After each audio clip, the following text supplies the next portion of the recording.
Get connected, Fitchburg. Sign up for Fitchburg Connect, the city's monthly e-newsletter that keeps you informed about all the events, services, and updates that matter to you. Get it in your inbox once a month. Sign up today to get Fitchburg Connect.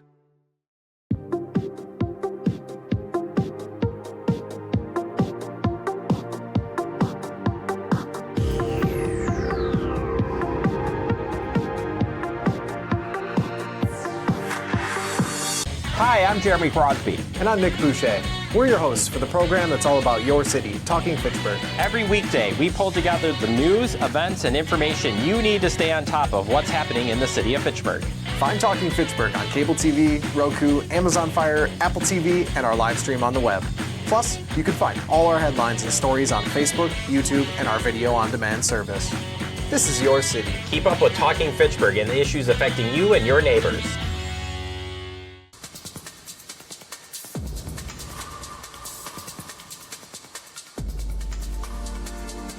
To the May 13, 2026 meeting of the Healthy Neighborhood Advisory Committee.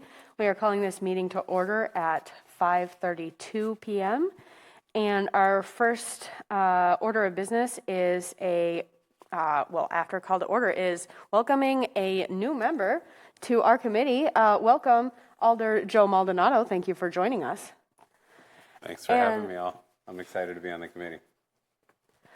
Wonderful. We are going to start with a roll call. So Chair Ari Lowe here. Caitlin Eunice. Here. Chibuzer Oka. Present. Emmanuel Munoz. Presente. Perfecto. Alder Joe Maldonado. Here. Mark Hamilton. Absent. Sharif Otun. Here. Amazing.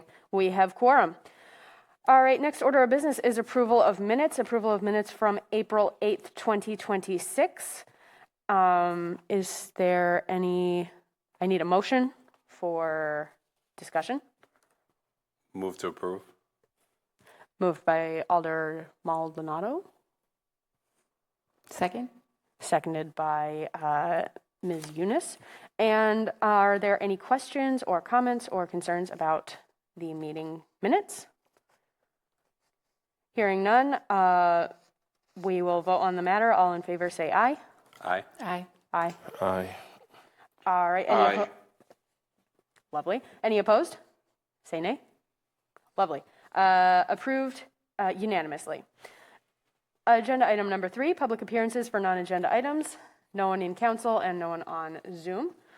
So moving on to agenda review. We have 4 items under our main agenda item. We have a 2025 grantee updates. Our staff member has some slides from some of our grantees, and then we have a working meeting discussion where we will talk about having some working sessions outside of these meetings to move forward on some items that we need to move forward on. We will have a one-on-one meeting recap to share the key takeaways from recent one-on-one meetings with committee members, and then we will have a discussion of neighborhood event engagement. We then have report from department, announcements, and adjournment. Are there any needs to change the agenda? Hearing none, let's move right into agenda item 5A, 2025 grantee updates. Staff, I turn it over to you. Awesome. So we're going to go through what I got sent for this year. We're starting with Allied Food Pantry. They sent over their annual report, so it's a little bit longer. I thought for this one I can kind of scroll through, and if there's pages where you all would like to stop and look a little bit more, we can do that. Their proposal was mainly to purchase food for last year, but I think after this the rest have sent slides, which was more aligned with what was asked. So the slides will kind of give an overview of the impact, and then a little success story there, but roughly I would say 3 to 6 slides long after this. But this one, like I said, I'll scroll through, and where you all would like me to pause, just let me know, and then we can move on to the others. Sound good? Yeah? Okay.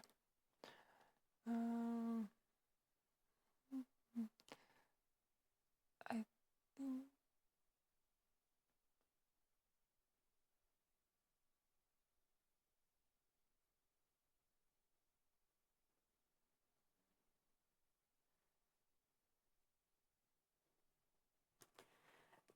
I would be slightly interested in knowing, I mean, it doesn't say here, it just says culturally responsive foods provided 25 new cultural products to families. And I know that that was part of the directly listed as one of the goals from 2025. And so might be kind of interesting if they, come back for another year to see a more detailed breakdown of what are 2 or 3 of those new foods that they added. Yeah, maybe it'll say down here further.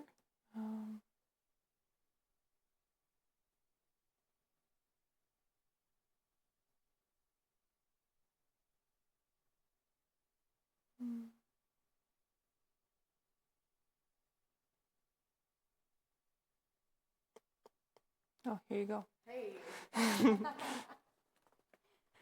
Lovely.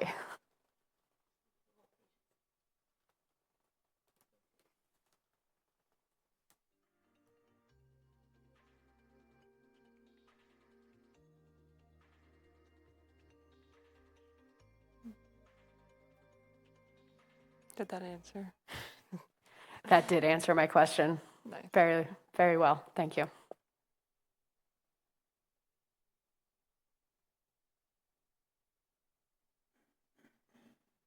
Yeah, something good to note too on the past slide is that I think they included cornmeal.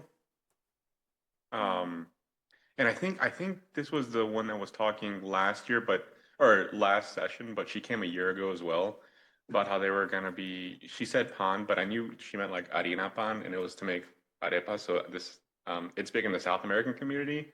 So it's good to see some of these food banks bringing kind of those ingredients on. So yeah, just piggybacking off with what Ari was saying. It sounds like, looking at some of the ingredients, that there's a lot of ingredients for Asian food as well.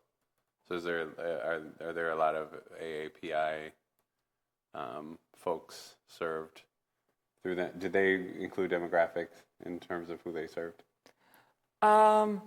We can keep scrolling through Okay. and look. Thinking ahead. But yeah, I would say if they did, it would probably be in this report. If not, I can reach back out to Janice and ask her for them. I will say, when the couple of times I've been to this pantry to kind of like gather some feedback and do some outreach there, it is very diverse. And I'm only at the noon one typically. I don't go to the evening one, so that could be a totally different demographic that you're seeing there. But I know that they do the best that they can for the clients and people they have coming in. Yeah. But we'll keep an eye out for the demographics as we scroll. Yeah.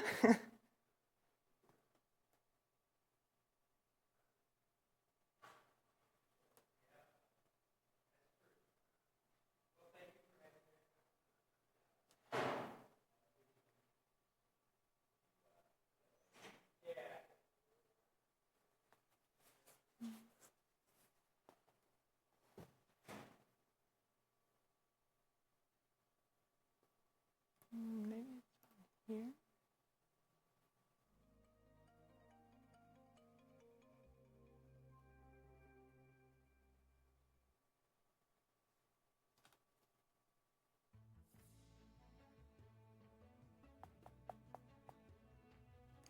I think it's really beautiful to have so many volunteer-run pantries. It does say that 96% of revenue goes to food, and that they're completely volunteer-run. That's really, really wonderful to know that so many people in our community care so much. Of course, I also wish that there were other avenues for providing food to people who need food, but it is beautiful to see.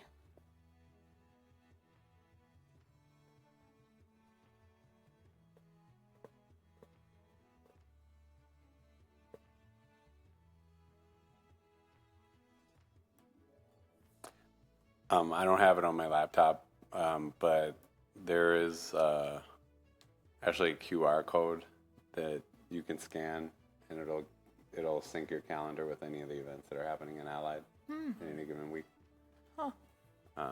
So I'll try to dig it out and share with the committee. Yeah, that would be great.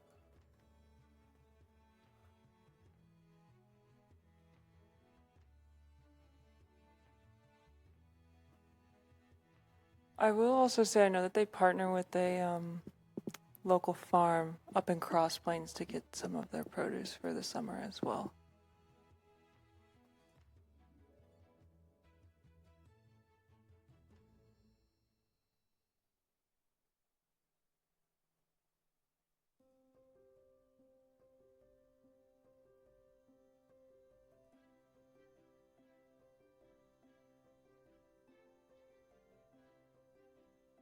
Ah, the senior center's in there.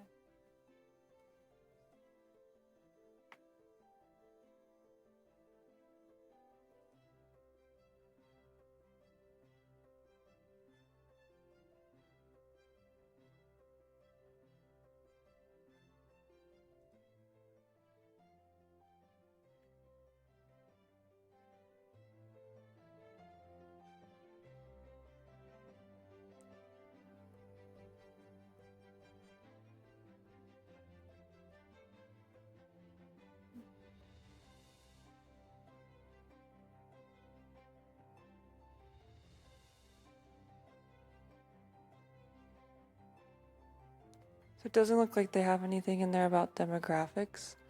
Would you like me to follow up with Janice and ask? On hand. I mean, you don't necessarily track folks coming through Right. food pantries, so I wouldn't. Please let them know that it's not like a high pressure ask. Yeah.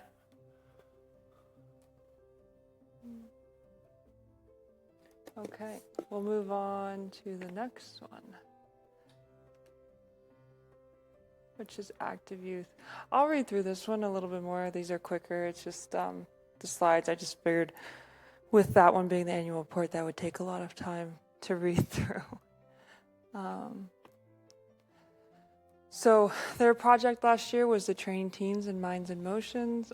They were serving 3 of our priority neighborhoods. It looks like over the last year, they provided transportation, supplied more equipment, especially in the neighborhoods, and were able to engage the youth in more physical activity. And then, improved physical health, stronger mental health and emotional well-being, and increased confidence and resilience.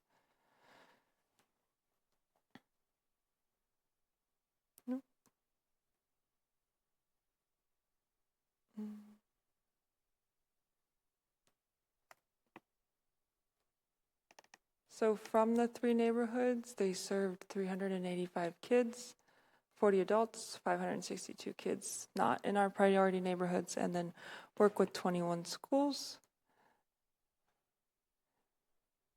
And I'll go ahead and read their impact story. It says, during the past year, a family reached out after registration had already closed. They believed the program was exactly what their child needed, but they weren't sure if there would still be space. The child, who has an intellectual disability, struggled with confidence and social connection.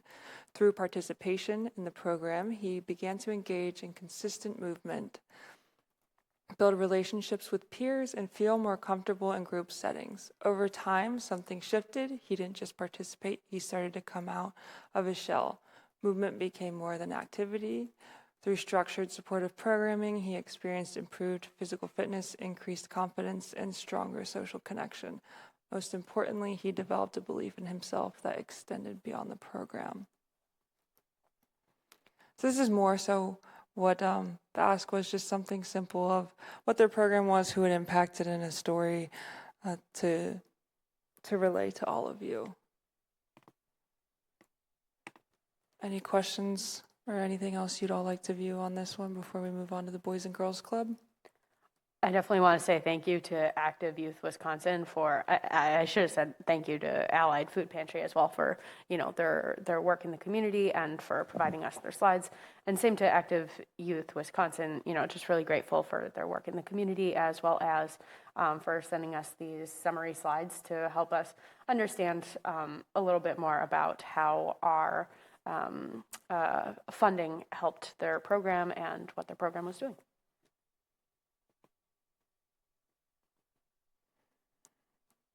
Anyone else like to see anything before we move on? I new on committee and didn't do a deep dive during the grant process, but do they primarily operate out of schools? Okay. Yeah, they partner with them. Yeah, it's really cool. They run an after-school program where they pay, usually it's some of the teachers to be coaches after school, and they do like a bike, run, swim kind of program. And yeah, it's a really cool program, yeah.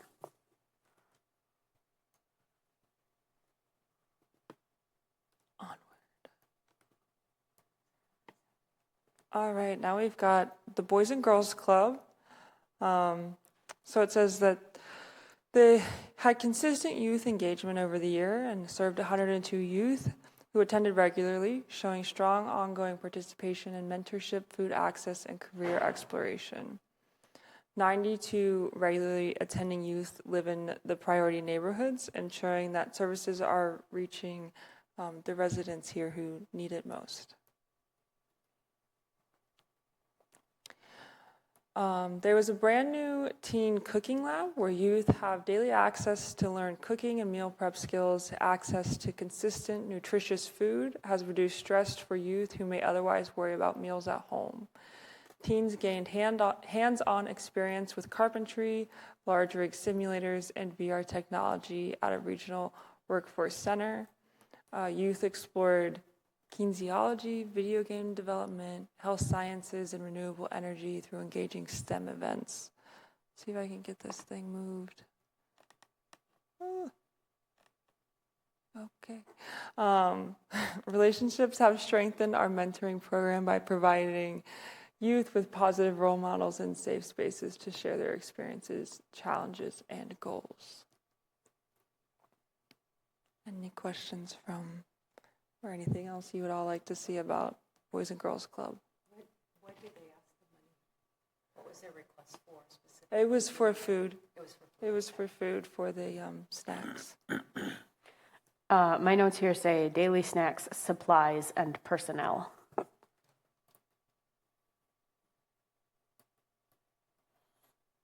Any other questions? All right. Madison Reading Project. I will say not everyone submitted their slides that we granted funding to last year. We're missing a good chunk, and out of the organizations that we did not fund again, Madison Reading Project is the only organization that still submitted their slides for 2025. So it was nice to see that.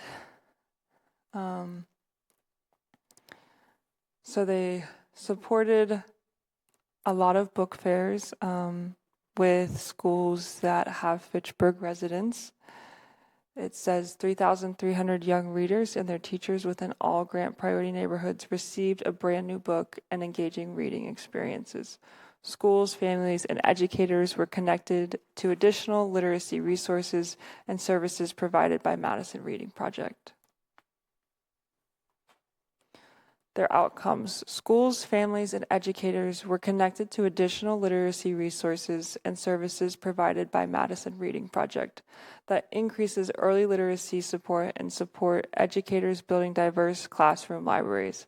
Educators report increased engagement after a Madison Reading Project free book fair. Young readers have increased access to free books that reflect their unique identities and interests. For a testimonial, they have the free book fair provided by the Madison Reading Project is a wonderful opportunity that our students, teachers, and entire community look forward to and deeply appreciate. It is one of the most impactful events of the year. The quality and range of the books offered are truly exceptional. I was especially pleased with the abundance of high-quality chapter books for our older readers.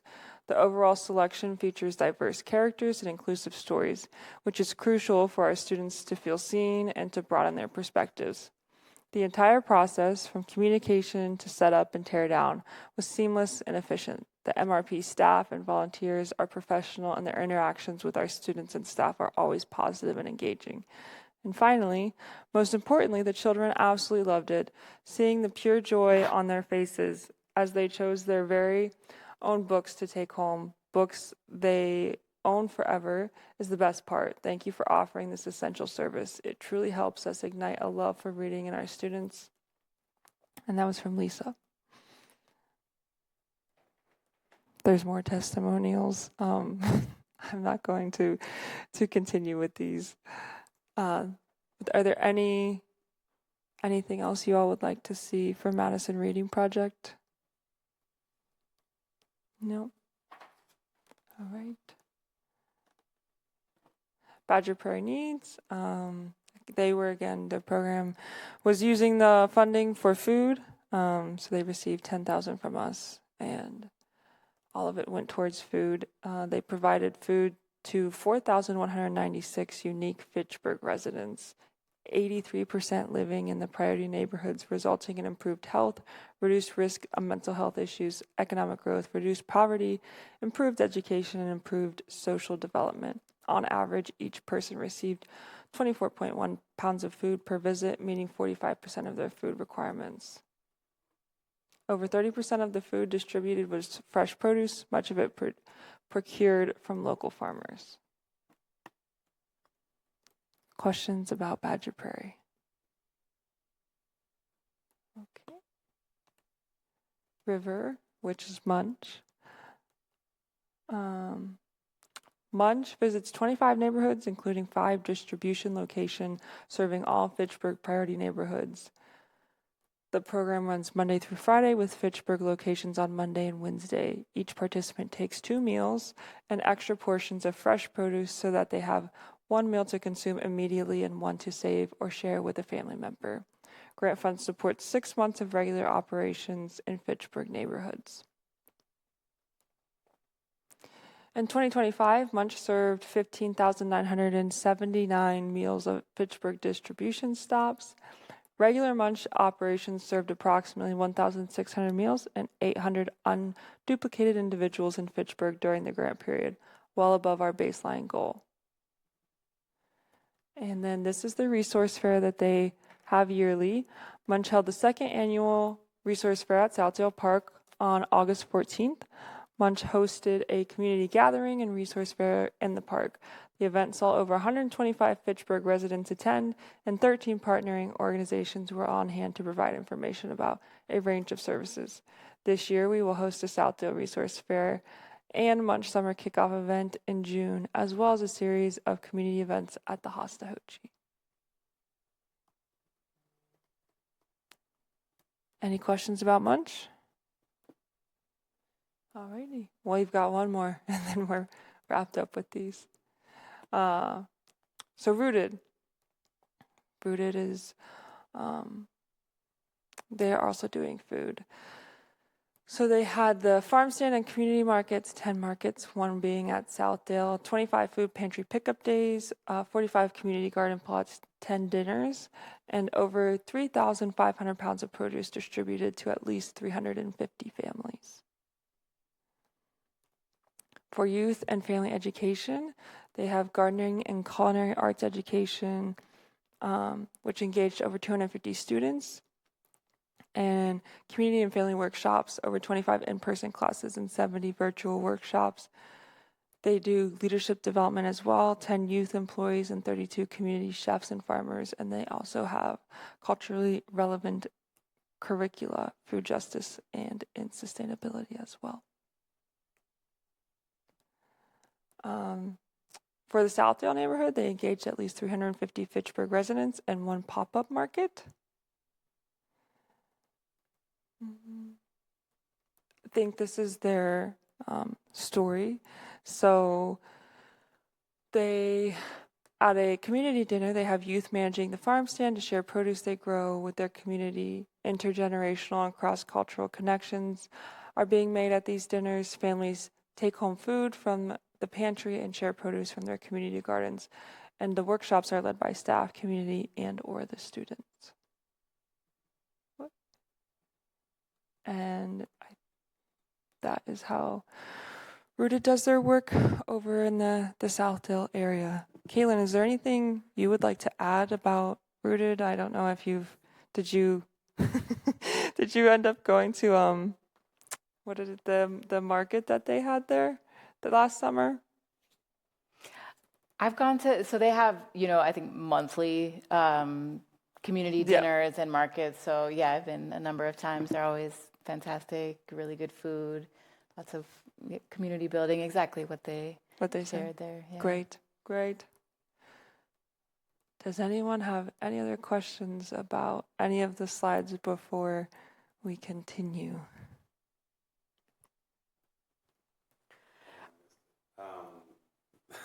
I was going to advertise there. Oh, go ahead, Sharif. I do have one comment. I realized that majority of the presentations today actually did a really good job of highlighting the ratio of community members served and community members that belong in the priority neighborhood, except for allied food. So that would be the only feedback I have on that. And I think that is crucial information to help us guide future iterations of fund allocations and application review as well.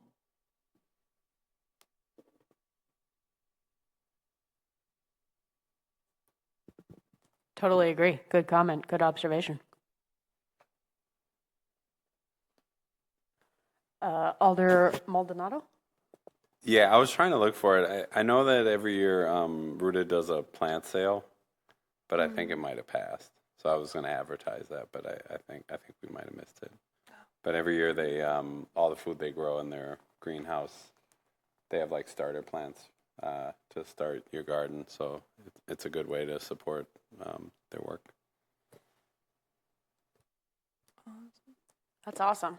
So I think it should just go on record, that I'm really grateful for all of the organizations that did submit those presentations, and the ones that did not. I mean, I think it should go on record. Big Brothers and Big Sisters of Dane County, Catholic Multicultural Center, Otto Leopold Elementary School, Parent Faculty Organization, and Root to Rise, the Road Home, Unidos.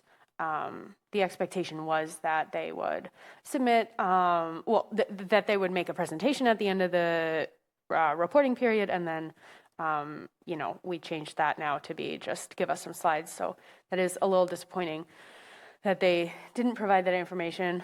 And, I hope that with this next grant cycle that it kind of doesn't repeat itself, that we do get these opportunities to celebrate wins, to celebrate the really wonderful work that's going on in our communities, and also to, see a little sliver of the impact that they are having in the community. And I think that that's really important. So, thanks to the organizations who did submit this, and I hope that the organizations who received funding this year will, actually do the submission. So, yeah. I do want, I was just wanted to ask, I know that we all talked about instead of having them come in, we have them send slides and then present. Do you all feel like this was more useful and worthwhile having them send their slides in to go through?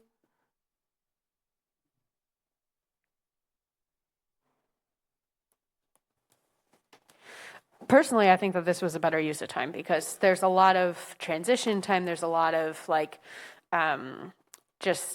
it takes so long to get through so many organizations.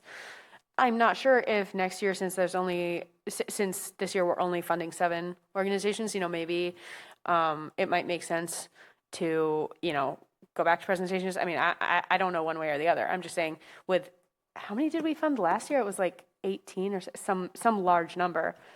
I think it would have been overwhelming for us to try and receive like every organization for a 10-minute slot. So I appreciated this format.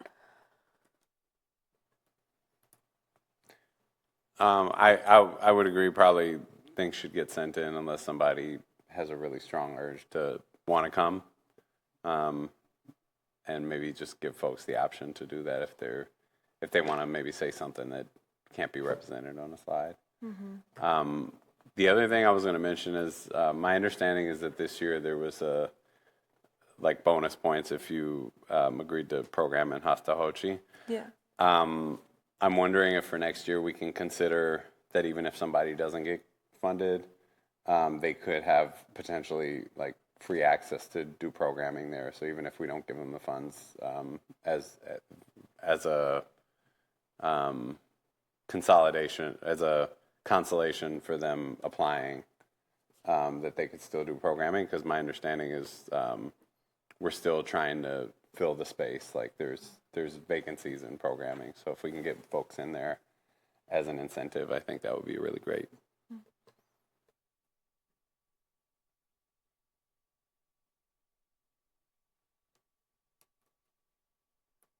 I guess I'll just ask a follow-up question, Jessica, to your first question about, setting slides in versus coming in. I agree that not asking folks to come in feels like a respectful sort of honoring of everybody's time.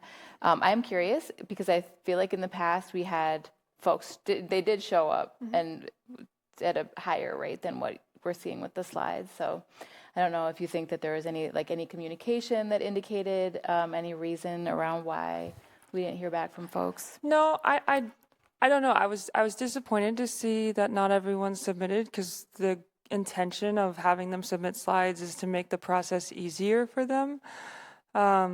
They did get an email roughly a month before things were due, and then a reminder as well that the slides, because the agenda is a week before, so we requested that they send their slides in I think like the day before the agenda is due, and so yeah, I don't know why some of them didn't send in. I don't know. I did make the comment that a lot of people who did send in slides did receive funds from us this year. So we asked for the slides after the funding award decisions. I don't know if that had an impact on sending us their reports or not. Question. Yes. Do we have a follow-up plan for those who did not turn in a summary slide or a success story slide? Are there any current action item to follow up with them? We do not have anything in place for that. Could we? What would you be interested in following up with? Ideally, if they were not able to provide it, particularly due to any particular given reason, such as time constraint, we can give them another opportunity, since we will still be holding, future meetings in this committee, and we can still showcase those and discuss those before next year's grant application initiation is launched. I think we could provide them. I don't think just them not having it for this particular meeting alone, I believe we can still give them some due grace to be able to turn that in if they do have a presentation to offer. I like that idea. I think it would be useful to say, we didn't receive your slides. We're having another meeting next month. If you get them in before next month, we'll share. But after that meeting, I would kind of, they don't send it in after that. Sounds perfect. After that, then I'm not going to chase them down for their slides. Them down. That's fair. I think what you have in mind right now works perfectly. Yeah, I can make a note to just send out an email and say if you have slides and you didn't send them, we can share them at the next meeting. And if something comes through, I'll add it to the agenda. If not, then we'll just leave it off the agenda. I'm comparing year over year grant, which grantees actually did receive funding, and I'm actually seeing a complete match of exactly what you're saying. Yeah. The individual organizations who did not submit slides for 2025 were also all of them among the list of organizations who did not receive funding for 2026. Either they didn't submit an application or they submitted an application and we didn't fund them. So it seems as though only the organizations who received funding again this year are the ones who actually submitted, well, other than Madison Rating Project, right? Yeah, that was cool. But for the most part, the ones who did submit were ones who, my point being, I think that maybe these organizations might be a little overwhelmed with a lot of stuff going on, and they're just kind of like, well, we didn't get funding, so, throw in the towel. City of Fitchburg isn't worth our energy this time around. I don't know. Kind of extrapolating from that, but it is interesting to see that correlation. Just to highlight that one of the requirements for receiving the grants for the respective year that they received it for is to provide a feedback presentation. So that is a requirement of the grant that was already allocated to them, whether if, they're recipients of future iterations of this grant. Just figured I'd throw that out there as an expectation. Yeah, thank you. Yeah, that is true. We did award them funding, and they were aware of this when they received the funding, that this was part of their reporting process.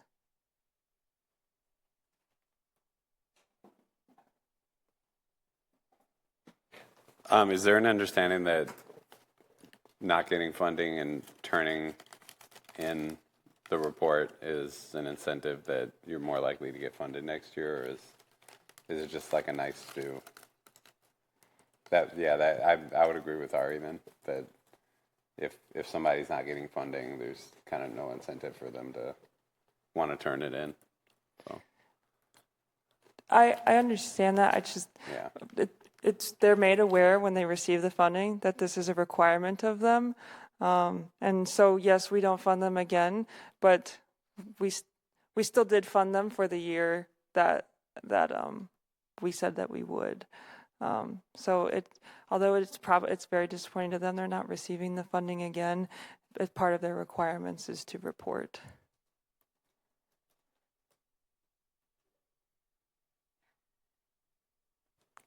All right, well, thank you so much to everybody for that discussion. Thank you so much to our community partners who did, really incredible work in our communities, and specifically to the organizations who submitted their slides.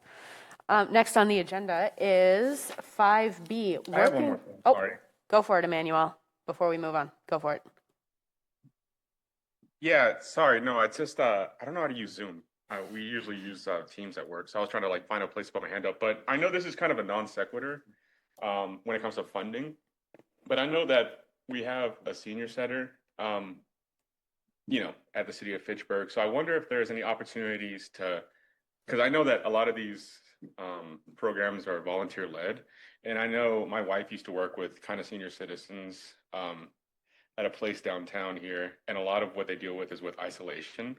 So I wonder if there's a cross opportunity, if some of these organizations that we're donating to are always calling for volunteers, if there's an opportunity to kind of let members of our senior center know and kind of create that nice synergy there. So just an idea, just something maybe we can, I know that's not exactly in our charter, but just an opportunity to get people connected.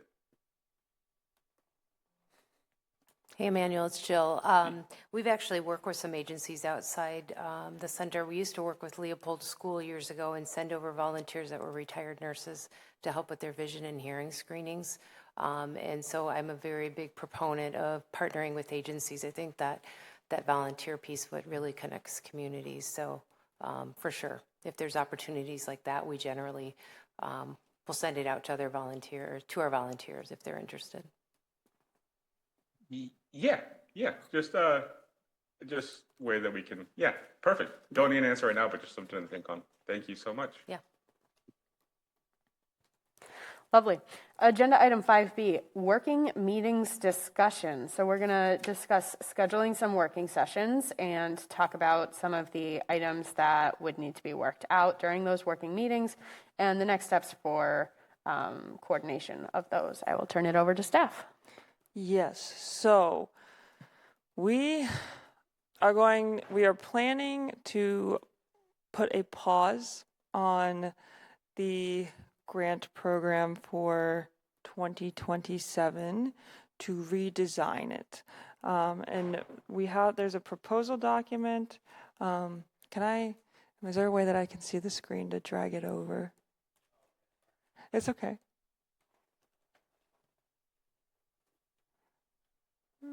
Okay, let's see here. Here we go. And okay, let's see if we can zoom in here.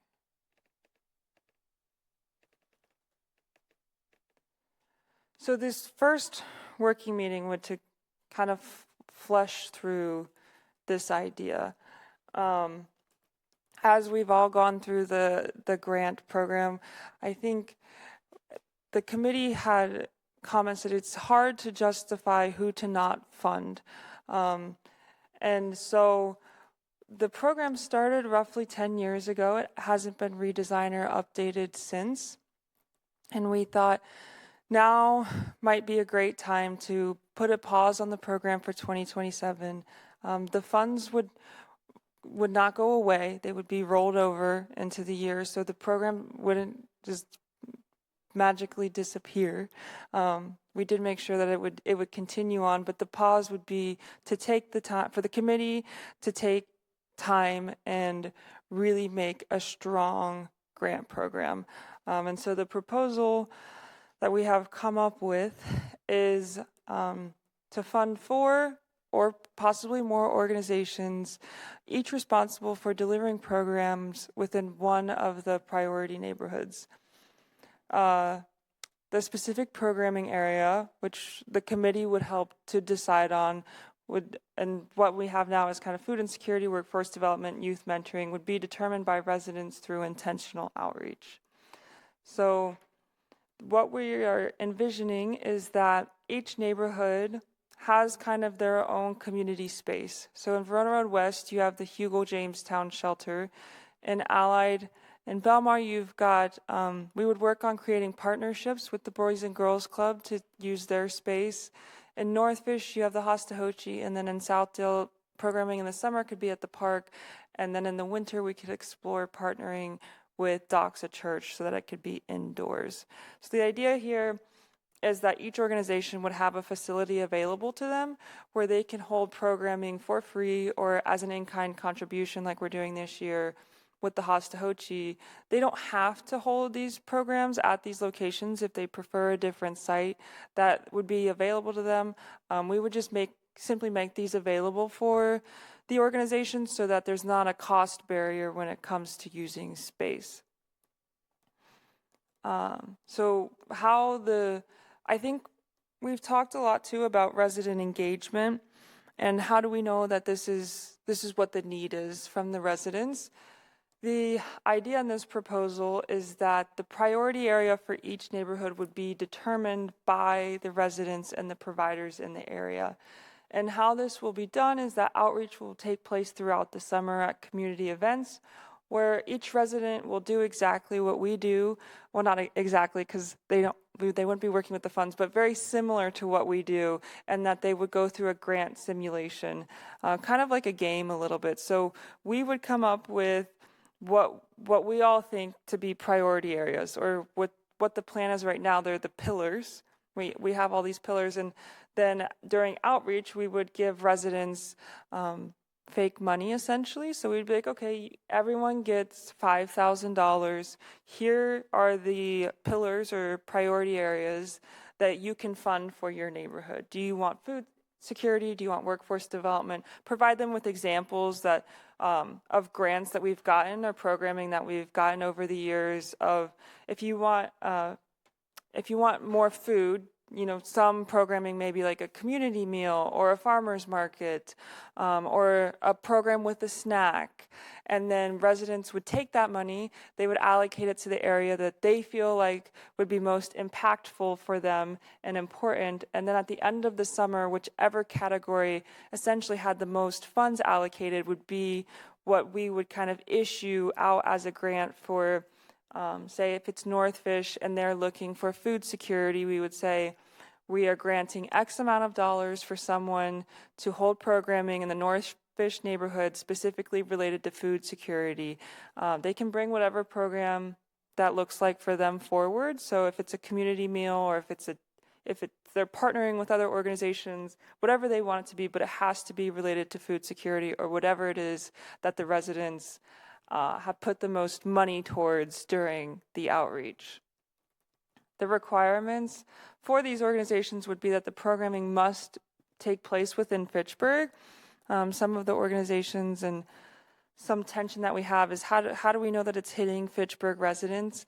If the programming's held within Fitchburg city limits, we can at least say the programming is in the city, so residents can reach it. It's at a building sitting on city land. The programming that they apply for must be accessible and aligned with the needs and preferences of the residents in the assigned neighborhood. And then funding also must be used for program delivery, supplies, and program personnel, not general operations.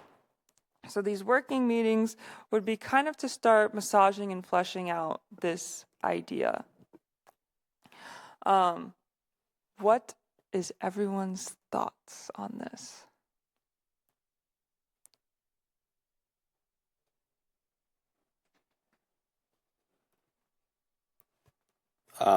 Only slight pushback on the city limits is that most of the H&I neighborhoods are kind of fluid with Madison. Like if you're in Allied, like go to the Boys and Girls Club and you're in the building, it's Fitchburg. You're in the parking lot, it's Madison.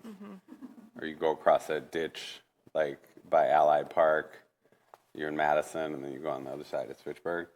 So I'm just, and a lot of times, like, sometimes people don't even know which city they're technically in. So I would just maybe say there should be a little bit of fluidity with that. And the place that I'm thinking of in particular is Southdale, because Badger Rock is a pretty popular site for programming. So I wouldn't want to exclude some good programming that may happen right across the street. That's my only. I agree with that. I do, because I don't want us to get into fleshing all of this out right now. Yeah. These are great topics, I think, for us to begin talking at a working meeting discussion. The discussion here is more of, does the committee support pausing and redesigning the grant program for the year? Thank you for clarifying. You're welcome. Okay, can I clarify further? So the idea would be to have this correct me at the end with whatever I'm saying that's wrong. Okay, so the idea would be to have this simulation during the summer months here in 2026. And then for 2027, we would have grantees apply for, let's say that everybody in North Fish Hatchery Road said we need food security. So some organization would then apply for $15,000 to provide programming for North Fish Hatchery Road neighborhood for food security. Is that the idea? So then in the end, we'd only be funding 4 programs basically in 2027. Is that? So 2027, we would not fund. We would take the year would be used to do outreach. So we would start in 2026 with running that simulation. And then then we would go talk to organizations, partners, schools, departments within the city, gather their input kind of on gaps maybe they're seeing. And then what we anticipate will take the longest is the drafting of the documents and then the approval of the documents. So these documents, the committee would work together to create, and then they have to be approved by multiple committees. So we would need to create the reporting documents, the application. I think most importantly for all of you would be the scoring document. That would make things much more clear, or the idea would be to make it much more clear on and obvious on who is getting the funding and who's not getting the funding, and being able to confidently justify why we're doing these things. So the grant program would take a pause in 2027.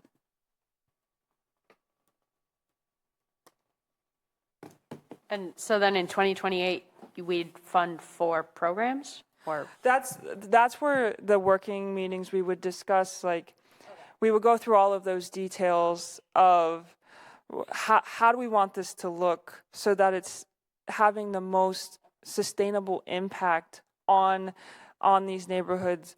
As the program's running now, I think the committee can agree it's not the most sustainable and impactful way that for the grant program to be going. And so the not funding the organizations is probably the most challenging part of this. But the end result would be a very sustainable long-term program for the city that would have direct impact and the input would be from the residents of what it is that they would like to see. So every summer, this position would go out and gather that feedback of what are the residents looking for, because I think we all understand census data and the neighborhoods change and the needs change. And so this grant program allows for every year the priority to change for that neighborhood. And the priority change wouldn't be guesswork on our end, it would be the residents giving that feedback to us every summer of what it is they're seeing. Because the landscape changes every year. And the idea, again, is that the residents can change, and then we are more the facilitating on the neighborhood's behalf of this is what they've said that the need is, and here's the applications, and go from there. But it doesn't just have to be for organizations. I have a question. I agree that not funding in 2027 is sort of the hard part of this proposal, and I think it's particularly hard given what we're all experiencing right now.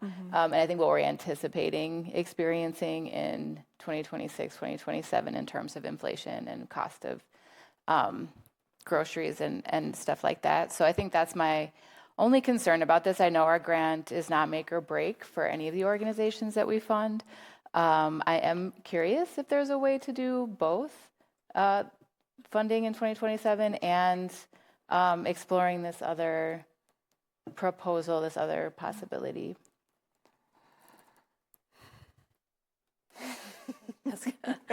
I don't disagree with you, and it's been so good to talk to a lot of you individually about this thought, and from a different perspective, and on the city end of it too.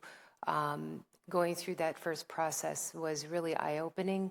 Watching it from afar, as you guys have done this over the years, I had a lot of questions, and now when I got to see it up front and close, it was really difficult. It was difficult to decide who to get funding, and I think we all agreed on that, even just the one-on-ones. I feel that, and this is why this engagement is so important, because the sustainability, and we did sit down and have a really open, great talk with the mayor about this as well. The sustainability, if we start to increase these amounts at 25,000, and the intent was increase the amounts so there's less organizations getting it, it's easier, it's more impactful. Well, that's 150,000 gone 1 year. How much money, the mayor is going to set some money aside, but how long is this going to take us? And then all of a sudden, when you get to the point of giving out 25,000, that's almost a budgetary supplement versus a one-time big program. And so you know, watching all the impact, even today, like just this feeling of like, oh, geez, you know, the food piece. And I think that's what really tripped me up quite a bit, because the food, that piece, that nutrition piece is never going to go away. And we talked about that. Like, if that is what this committee feels is the top need for the next, you know, 1 or 2 years, and they just say, that's what we want to do. We want to make sure that people have food security, and then we just do that. So then when it's time to score, we're not saying, why are we not funding Meadowwood, or why are we not funding Unidos? You know what I mean? Because the criteria, every single organization met that criteria. And then it just kind of split hairs. And then I did, you know, I think it starts to be subjective. You know, there was different comments from all of us what we thought. And so it is a tough call. And Caitlin, I was thinking, I didn't say that to you, Jessica, but like maybe it's just we pull back for 2027 and we just say, we're just going to do nutrition and we're going to do it at this amount. You know what I mean? And that's it. No other organizations can apply. So it's easy and we're helping, but yeah, so agreed. These discussions need to be had because it needs to be cleaned up. I was also going to say, I think it's a possibility if we would flesh it out more in a working meeting of, is this possible for us to do both simultaneously? Like I said, the hardest part is not giving these organizations funding, especially with how things are changing. But I think if we are able to make it simpler to where it's not as complicated, and I think it's a possibility. I know when I was meeting one-on-one with you, the big issue was capacity. So if that's an issue, I'm wondering, as a proposal, maybe all of the folks funded from this year can just get the same amount for next year, so we don't have to maybe go through the application process, and then they're still getting funding to be able to continue their programming, and then we can use that year where we're not scoring and kind of doing outreach to revise our process.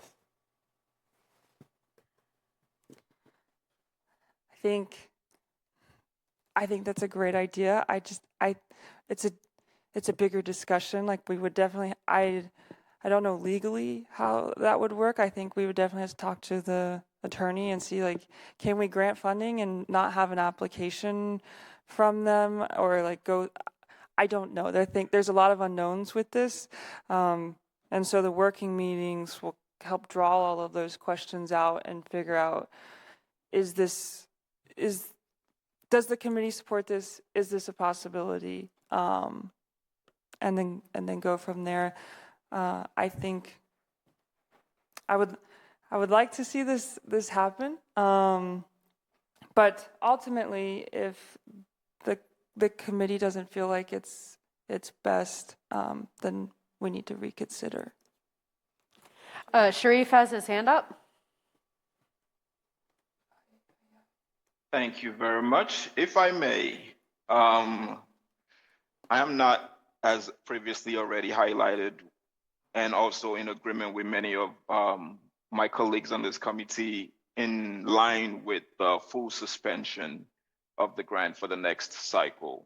I know we are conversing around creating meetings to further, define the scope of the grants and the funds that we're giving out, but I would like to draw everyone's attention to our strategic plan that I believe we were working on earlier last year. I think our attention should be focused back on that versus just curating requirements or specification around the grants alone. I think if we're going to look at this or revisit this, we should be looking at it from a holistic approach, right? And reevaluating what our pillars are, what we deem the need for the healthy neighborhood are, how we define those borders, and what the requirements for a particular neighborhood to be qualified as a neighborhood at risk, for example, and also what the needs for those neighborhoods are.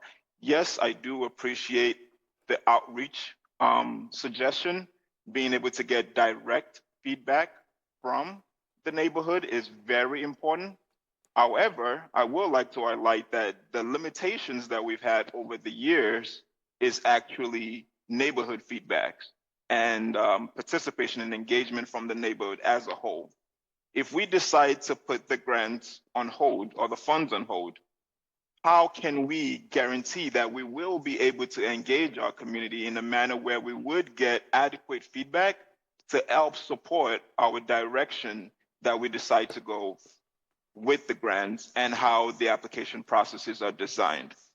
In addition to that, if we're going to, seek feedback from the community saying, what particular, needs do you have, and what programs would you like to see come to your neighborhood?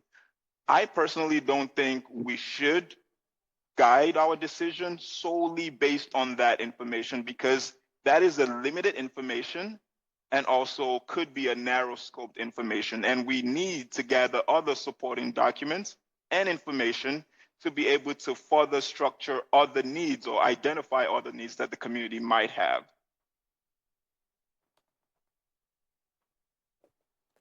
I'll pause for a moment here.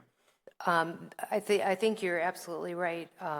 Back to Joe, I think, that idea of just funding who we did this year, it's hard to sit well with me because it was such a struggle to fund. That's why I like to just pull out that nutrition piece, because that above all seems to carry so much importance in every single neighborhood. So if we just said this year in 2027, we're going to just focus on nutrition while we relook at this grant.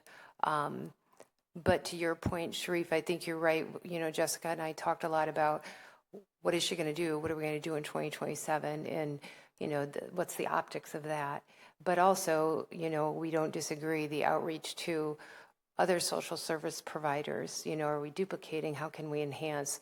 How about all of the schools? How about local businesses in those areas we talked about? How about other departments within the city? I don't think, recreation doesn't even really know about the H&I grants, and then we're working with an organization that's providing recreation. Like, how can we learn from each other? So there's a lot of time that can be taken to do these focus groups in the community, do small town halls, and just a lot of other engagement that then when we go to decide, we have all the information gathered. Also, putting this through the system, the city processes, is going to take a while. Looking at next year, we should have everything wrapped up and ready to go no later than probably September to start it. We're going to have to put it through the equity committee and other committees. So all of that takes so much time. And if we're going to just take a moment, let's just do it right. Talking to finance department, talking to the mayor, how are we going to make this sustainable, for the long term? So anyway, that was long-winded. I don't disagree. I think we need to get more information on top of just the residents, but it's good to get that feedback as well. I actually really like the idea of asking the residents their needs, especially if we get the opportunity to define the buckets that they get to choose.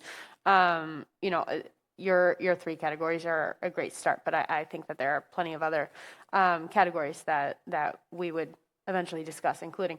And then the solutions is where I think that the resident input is less useful, right? So if residents get to decide which of these priorities get funded, then the organizations have the expertise to decide, well, hopefully they have the expertise to decide, okay, how should we actually solve this problem? I really like the idea of asking residents for their input, getting them involved in this process, maybe through your game, maybe through, some other process. I like a lot of aspects of this proposal.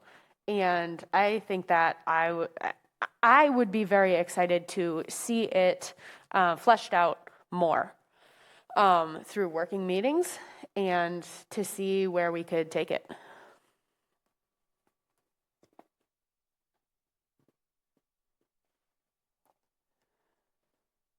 Is everyone open to the idea of having a working meeting next month to start discussions about this? Yes. Yes. Sorry, how would the working meeting work? Like, and what would be the timeline? And who amongst are allowed to be in the working meeting? Yeah, so the working meeting, it would not be filmed. It would propose that the same time next month we would, as long as it works, we need to still check with communications that we could have our official meeting in July and that they have capacity to film that. But if that's the possibility, then this time next month in June, instead of being in here, we would probably be in a meeting room and have discussion about this where we would flush things out. We would start at 5:30, or we don't have to do it on the same day, but we assumed that since you all kind of already have this day in your calendars blocked off, it would be easiest. And then everyone would come together, no cameras, sit down and work through all of these questions that we have and have this discussion of what does this look like for us? And to clarify, it wouldn't be paid, and it's not everyone necessarily, like everyone here is invited to come, but you don't have to come, as opposed to like, to these official committee meetings, like the expectation is that you absolutely come. But the working meetings are more like, if you're interested in the topic that month, please come and help us flesh this out and discuss.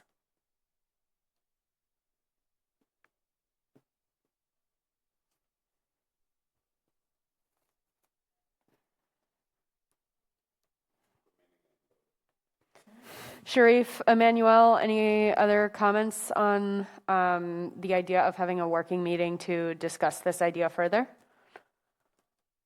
I'm for it, but I would like to hear more updates on the strategic plan. Yeah, no, I think it sounds like a good plan. I mean, ideally, we just wanted to hone down kind of who we're serving and who we're supporting throughout the healthy neighborhoods. So it would make sense to go through MDF2.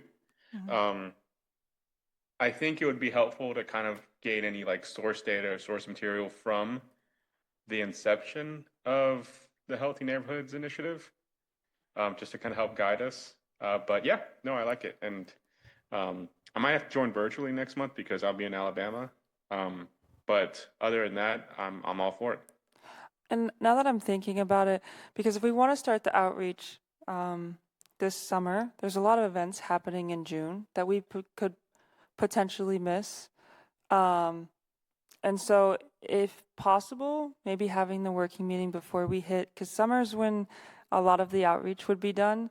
So if this is the route we want to go, we would need to discuss the buckets that we would like to have residents do the grant simulation with. So it could potentially be sooner than the second Wednesday in June. But if everyone is open to a working meeting, we can discuss scheduling and figuring out the right time for everyone later. There's more to gauge where the committee stood on just the idea and the possibility of having a working meeting based on this proposal.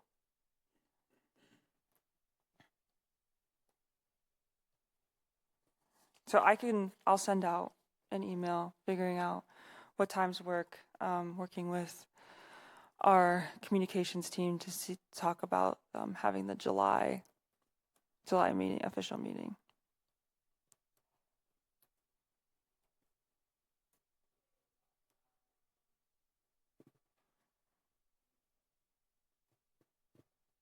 Sorry, that's on me.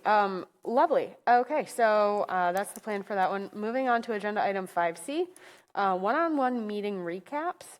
I know that staff and other staff have had some one-on-one meetings with individuals, and so we're going to share some takeaways from those meetings with everyone at large on the committee. Yep. I just thought we had meetings with all of you, and so there were some key themes we thought would be useful to share that came out of those. So over the past couple of months, Jill and I had those meetings to just kind of see and understand what you all felt like your role was, how we could improve. Some key themes that came from those meetings from all of you was that there's excitement from all of you about getting feedback, and we really appreciate that, to see the excitement and the energy come from those meetings. The feedback was that a lot of you would like to be more engaged in the neighborhoods, specifically out there working with the residents, kind of being with them face to face. There's also some ambiguity about what the role is here, or at least when you started, if you've been on for a little while, maybe the things have been cleared up. But when you first initially got on, there was some ambiguity about what your role was. And then for the third theme, a need for some clear communication about what events are happening, where, when, things like that. So for proposed next steps after that feedback, and in the next agenda item, we'll talk a little bit more about this, but having committee members go to at least one event this summer about within each of the priority neighborhoods, and then coming back and reporting to the committee about how the event was. Very objective, just there was a lot of people attended, or maybe it was a smaller crowd. If it's a food pantry, there was a lot of fresh produce, or just very objective. It was held here, it was a nice day, a lot of people, music, a well-attended event, just to kind of get you all engaged within the neighborhoods. And then also working on an executive summary to help clarify roles and expectations for everyone. So those are, from those meetings, those were our 2 action items that we have coming up. And like I said, in the next agenda item, we'll go a little bit more briefly over what that looks like, having you all go to an event this summer. Lovely. And moving on to that agenda item 5D, we have neighborhood event engagement. I know that staff sent out a really wonderful list of some events in the neighborhoods, and I think we are going to discuss some expectations around that, maybe even go through that list. Yep, so you all received a list of events that I'm aware of thus far happening this summer within each of the priority neighborhoods. It's broken down by month.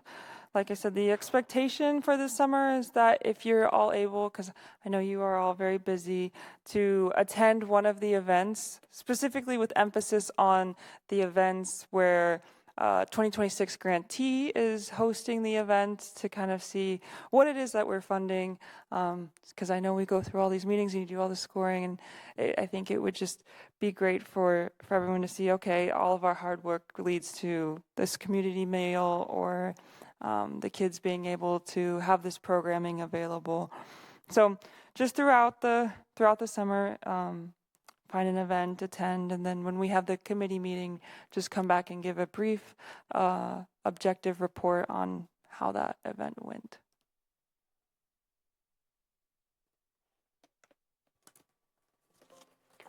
Okay, well, I want to call out one from my neighborhood that's coming up that people should go to if they are available on May 16th at Aldo Leopold School. There's Tito Fest, and I know a lot of people have put a lot of hard work onto it. It's a really fun, family-friendly event from 11 a.m. to 2 p.m. on Saturday, May 16th, so you should go. I sadly can't because I'm out of town, but. Yeah, and I will be there with our new neighborhood navigator, as well as the library. So we're looking forward to it. Oh, Diego. Well, I was hoping he would be here. We did, and I was going to do it on the report, but we did hire a neighborhood navigator. His name is Diego. He just started with us this week. Actually, his orientation was yesterday. Just recently graduated from high school and is bilingual, which is fantastic. So he will be on for the summer helping with outreach. And like I said, if you come to Tito Fest, you will be able to meet him. Hope is that he will be at some of these meetings with us as well. So we're really excited to have him, and he's a great addition for the summer. He's also staff at Rooted. Mm-hmm. Yeah. Yeah. Yeah. Yeah. So it's like full circle. Yeah.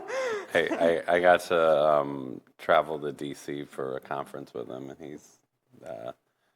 he's on it. He always delivers critical feedback, and I think that's a great thing, that somebody's not just like going with the flow there. they're paying attention. So I think, I want to highlight that about them. That's awesome. Maybe we can share about popsicles in the park. Well, how about, I think we're on, do we want to go through the get to announcements? That's where I was. Oh, is that where you, okay. Got it. Okay, yep. Absolutely then. So we've got agenda item 6, report from department. Yep, I'll make it quick because I know we're all excited about popsicles in the park.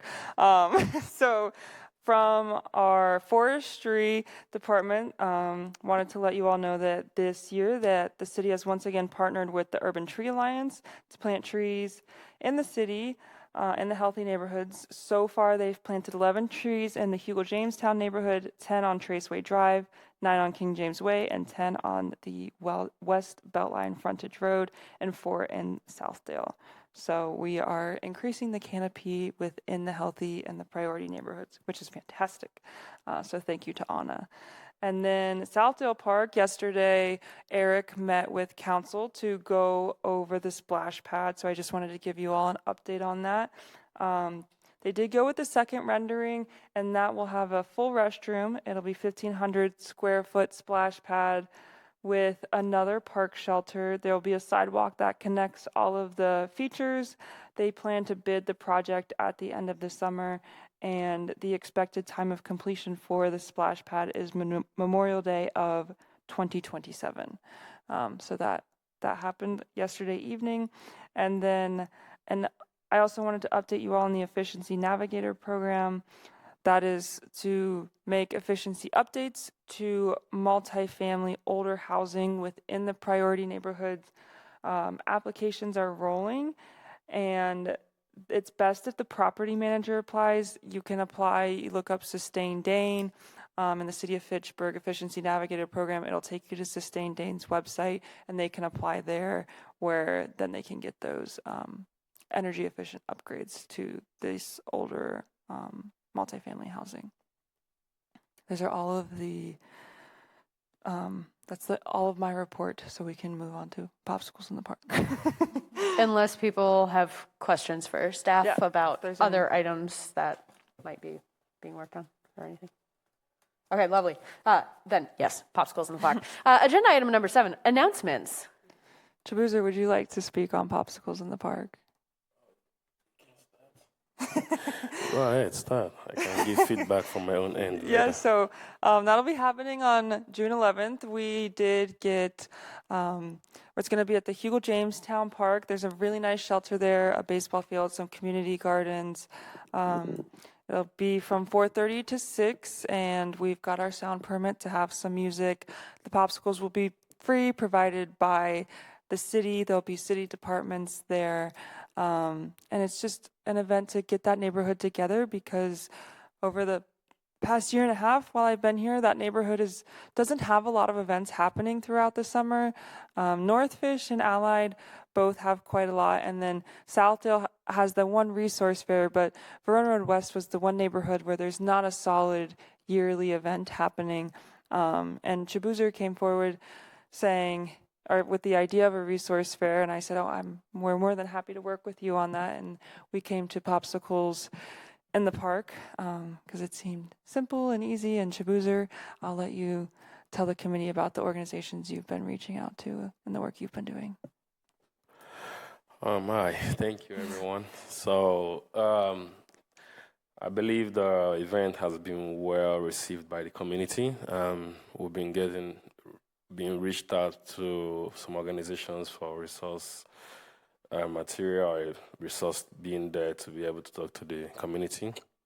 I believe that Jessica has been working with the city resources, and myself have been reaching out to organizations that I believe their impact on the community as a whole.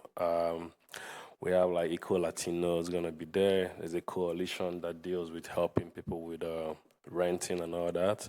There's another coalition or group that deals with helping people with resources with regards to family needs. So they are sending in emails. We are approving as we go. There is no amount of resource group that is more than enough.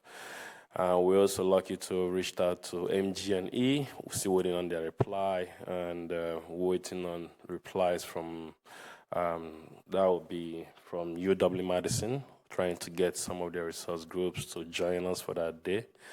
We're also reaching out to food vendors to bring in their trucks in, get the community buzzing, and, whoever wants to have dinner at events will have opportunity to do that.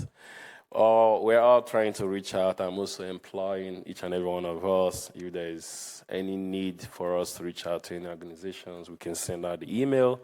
You can send out the email as well and copy either me or Jessica or Joe. I've had 2 of them helping me so far with reaching out to groups, and I also have Jill helping out with reaching out to whoever is in the top head with approvals and all that. So it's exciting, and we keep you guys updated as time goes, and hopefully, like she said, I'm hoping the event goes to the point where we'll have it every annual, like an annual event, so that way the community would know that the city has not forgotten about them, because we kind of bother with Madison, and everybody kind of forgets that we're still part of the city. So I'm happy that the city and this committee is backing us as a priority neighborhood to have this event.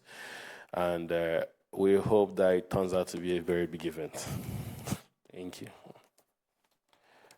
Just as a suggestion, I didn't think about this. Verona School District sends out like texts and emails to families. So since it's the last day of school, I'm sure that would be a good timing to let families know about it.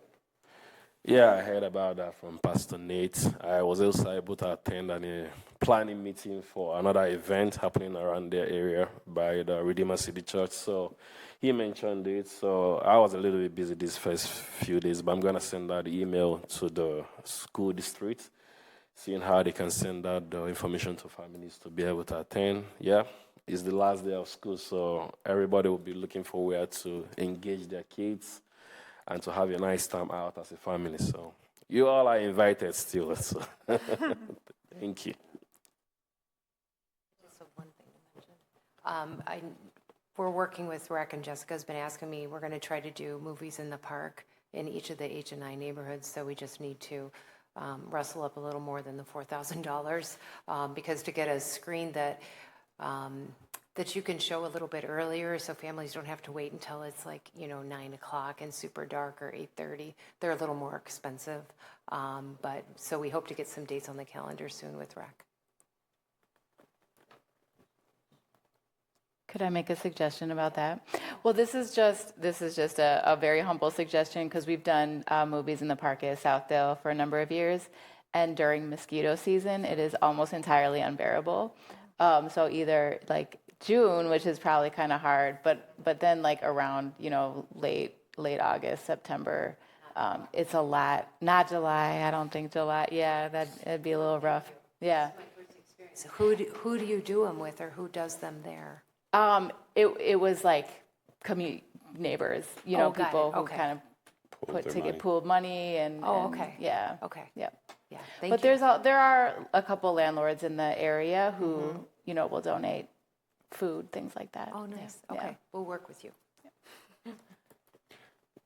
I found the date on the plant sale, so I just wanted to share that. It's May 23rd, and from 9:30 to 12:30 at Badger Rock. So if you go pull around to the parking lot, literally everything. The kale is great. It grows so well.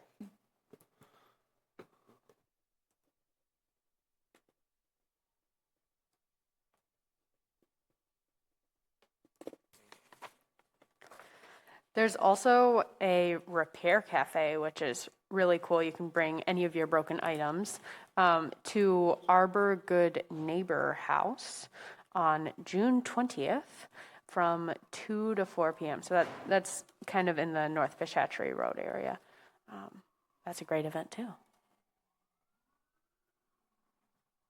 I got one more. This isn't happening in our H&I neighborhoods, but the person that's hosting it lives in Belmar, and his kids go to Badger Rock or Laurie Mancary, so I just wanted to share it. Quentin Reiser and his twin brother Quinlan Reiser have a book called Eden's Money Magic. It's about financial literacy. They're going to be doing a book reading at the library on May 21st at 4 p.m. So just wanted to share that with Is them. that Meadow Ridge? Or which? No, at the Fitchburg Library. Oh, okay. Yep.